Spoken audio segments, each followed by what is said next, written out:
Capítulo 3. O Reino da Noite Eterna. O Sol não voltou.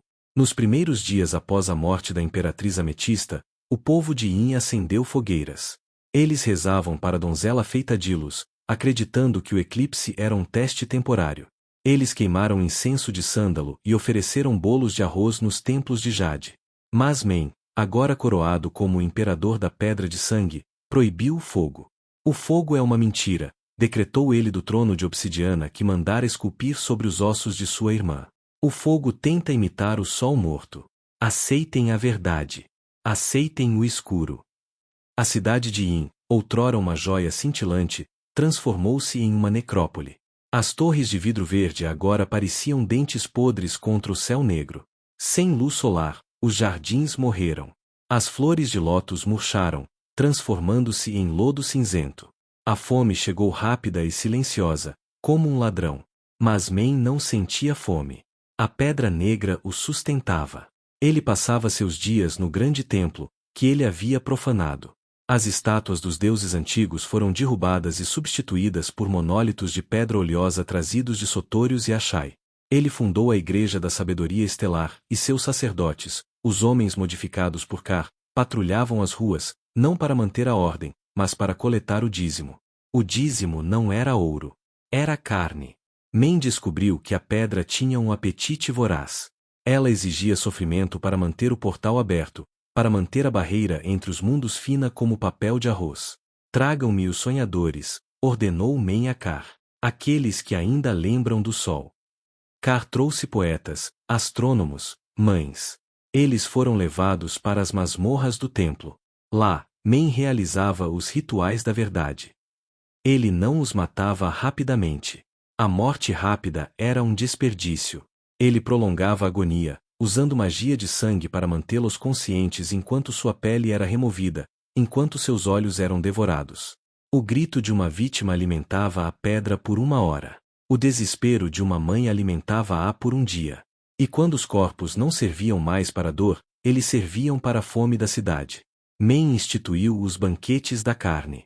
Os deuses antigos nos abandonaram, disse ele a uma multidão de cidadãos famintos reunidos na praça, seus rostos iluminados apenas pela luz pálida e doentia de fungos bioluminescentes que agora cresciam nas paredes. Eles deixaram vocês morrerem de fome. Mas eu sou seu pai. Eu lhes dou o meu próprio rebanho. Carroças de carne foram trazidas. Carne cozida em molhos escuros. O povo sabia o que era. Eles viam os anéis nos dedos que flutuavam no ensopado. Mas a fome é um monstro que devora a moralidade. Eles comeram. Men assistiu do alto da varanda. Ele viu seu povo se tornar canibal. Ele viu a humanidade ser despida, camada por camada, até restar apenas o animal. Lindo, ele sussurrou. Sua voz havia mudado. Não era mais humana. Era um som gutural, vibrante. Ele olhou para suas próprias mãos. Suas unhas haviam ficado pretas e longas. Sua pele estava dura, cinza, como pedra. Ele não estava envelhecendo, ele estava calcificando. A pedra negra não estava apenas lhe dando poder, ela estava reescrevendo sua biologia. Ele estava se tornando o avatar de algo que vivia nas estrelas escuras. Às vezes, quando o silêncio do palácio era absoluto, ele ouvia a voz de sua irmã. Não a voz doce que ele odiava, mas um grito distorcido, vindo de dentro da pedra. Ela ainda estava lá. Presa. Você estava errada, irmã, ele dizia para a rocha pulsante em seus aposentos. Você queria governar a vida. Mas a vida é curta. A morte é um império que nunca para de crescer. Men sentiu uma vibração no chão. Não vinha da cidade. Vinha do norte e do leste. Das fronteiras. A barreira estava rompida. O leão da noite, a divindade da destruição que a pedra servia, havia enviado seus filhos. Eles chegaram, disse Men, sorrindo com uma boca cheia de dentes afiados demais. Os verdadeiros súditos do meu reino. Capítulo 4. A invasão das sombras.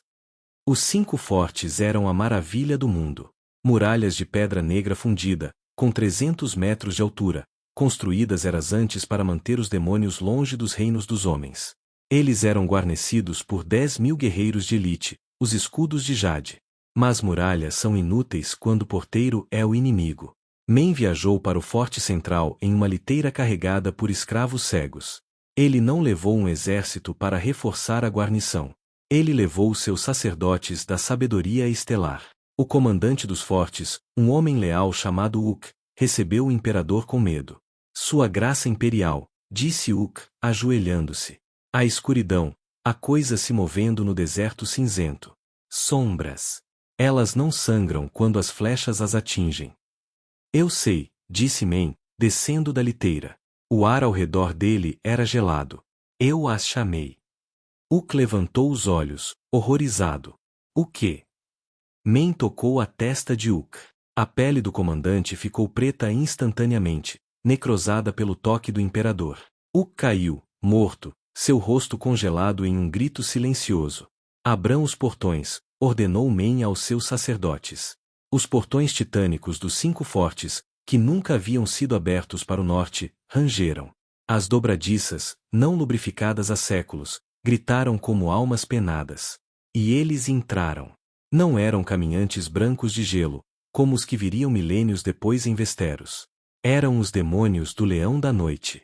Eram horrores feitos de sombra sólida e frio estelar. Havia aranhas de gelo negro, grandes como cães de caça. Havia humanoides altos, sem rosto, empunhando lâminas de luz pálida que cortavam aço e alma.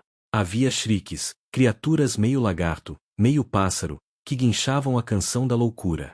Os soldados dos 5 fortes tentaram lutar. Mas como se luta contra o pesadelo quando o próprio imperador comanda o ataque? Men caminhou entre os demônios. Eles não o atacaram. Eles se curvavam. Ele era o seu profeta. Ele era a âncora deles neste mundo. Ide, disse Men, apontando para o sul, para as cidades ricas e aterrorizadas de Iti. Ide e ensinem a eles a nova lei.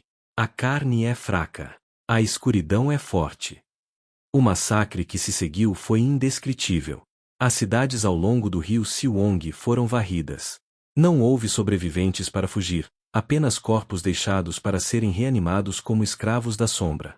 Men retornou a Yin. Ele subiu na torre mais alta do palácio. Ele olhou para o seu império. Fogo e sombra. Onde antes havia rosais dourados e canais de água límpida, agora havia pântanos de sangue e florestas de árvores negras e retorcidas. O céu estava coberto por nuvens de tempestade que nunca choviam água, apenas cinzas e veneno. Ele sentiu uma dor aguda no peito. Ele tossiu, e uma pedra preta, pequena e lisa, caiu de sua boca. Ele olhou para ela. Seus órgãos internos estavam se transformando.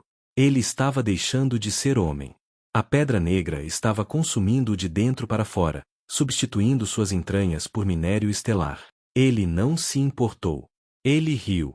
Eu sou eterno, ele disse para o vento uivante. Mas, no fundo de sua mente fragmentada, uma pequena parte do príncipe Men, o erudito que um dia amara os livros, chorava. Ele sabia que não era um rei. Ele era uma porta. Uma porta aberta para um universo hostil que não se importava com ele. Ele ouvirá rumores de resistência. Longe, nas selvas do sul, diziam que um herói estava surgindo. Alguém com uma espada que brilhava com fogo proibido. Ircon, o herói? Azor Ahai? Nomes não importavam. Deixe-o vir, sussurrou o imperador da Pedra de Sangue, seus olhos brilhando com uma luz violeta corrompida. Deixe-o trazer sua espada de fogo.